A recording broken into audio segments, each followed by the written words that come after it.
அன்பு தமிழ் நெஞ்சங்களுக்கு ஆஸ்ட்ரோ தமிழ் மகளின் இனிய வணக்கங்கள்.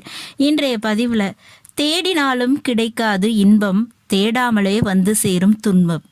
ஆமாங்க, எப்பவுமே நமக்கு வாழ்க்கையில நாம விரும்பக்கூடிய விஷயங்களை நாமளே தேடி போய் கஷ்டப்பட்டு தான் அடைய முடியும். ஆனா விரும்பாத ஒரு விஷயம், ஒரு கஷ்டம், எதிரி, கடன் பிரச்சனை எதுவாக இருந்தாலும் சரிங்க, அது தானாகவே நம்மகிட்ட வாண்டடா வந்து சேருங்க.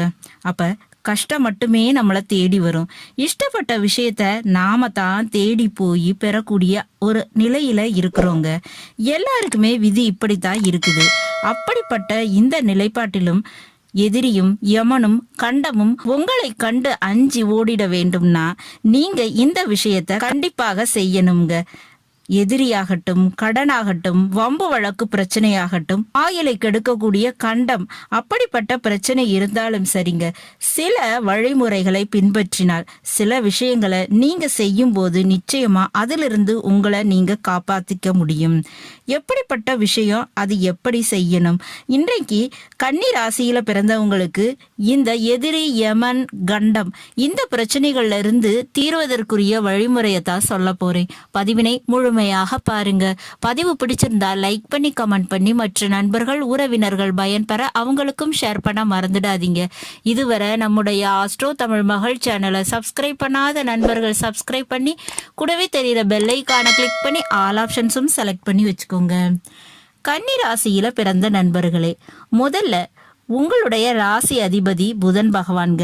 லைஃப்ல உங்களுக்கு எப்படிப்பட்ட பிரச்சனை எந்த விதத்துல வரும் அப்படின்றத முதல்ல பார்த்துடலாம்.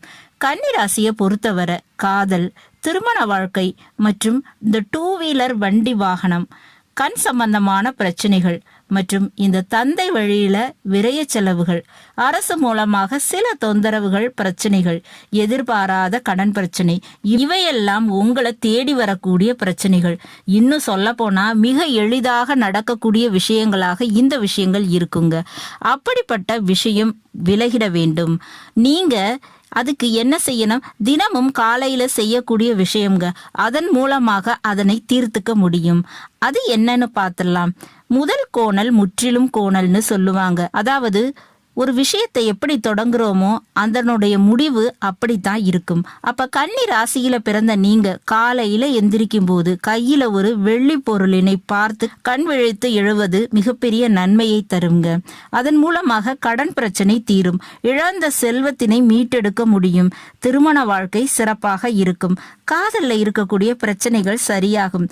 தினசரி வாழ்க்கையில நீங்க இதை கடைபிடிக்கலாம். திருமண வாழ்க்கையில இருக்கக்கூடிய பிரச்சனைகள் சரியாகுங்க.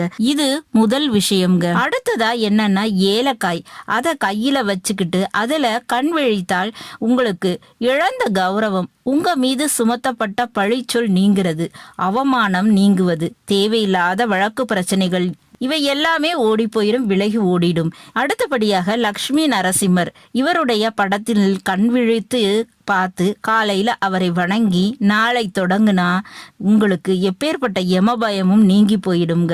கண்டம், ஆயுள் பிரச்சனை, மிகப்பெரிய மரண பீதியை உருவாக்கக்கூடிய நோய் பிரச்சனை இருந்தாலும் சரி, அதுல இருந்து தப்பிக்க முடியும்.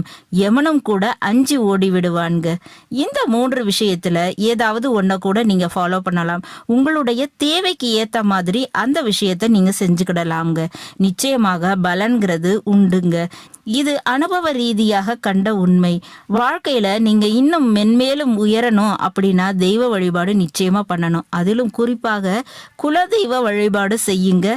நிச்சயமா உங்க வாழ்க்கையில உயர்வுன்றது உண்டு. நல்லது நண்பர்களே, இந்த பதிவுல நாம கன்னி ராசியில பிறந்த நண்பர்களுக்கு எதிரி, கடன், யமபயம் நீங்கிட செய்ய வேண்டிய விஷயம் என்ன என்பது குறித்து பார்த்தோம். பதிவு உங்களுக்கு பிடிச்சிருக்கும் நினைக்கிறேன். பிடிச்சிருந்தா லைக் பண்ணி, கமெண்ட் பண்ணி, மற்ற நண்பர்கள், உறவினர்கள் பயன்பெற அவங்களுக்கும் ஷேர் பண்ண மறந்துடாதீங்க. இதுவரை நம்முடைய ஆஸ்ட்ரோ தமிழ் மகள் சேனலை சப்ஸ்கிரைப் பண்ணாத நண்பர்கள் சப்ஸ்கிரைப் பண்ணி, கூடவே தெரியுற பெல் ஐகானை கிளிக் பண்ணி ஆல் ஆப்ஷன்ஸும் செலக்ட் பண்ணி வச்சுக்கோங்க. மீண்டும் ஒரு நல்ல வாய்ப்பினில் உங்கள் அனைவரையும் சந்திக்கிறேன். அதுவரை ஆஸ்ட்ரோ தமிழ் மகளின் அன்பு கலந்த வணக்கங்கள். நன்றி.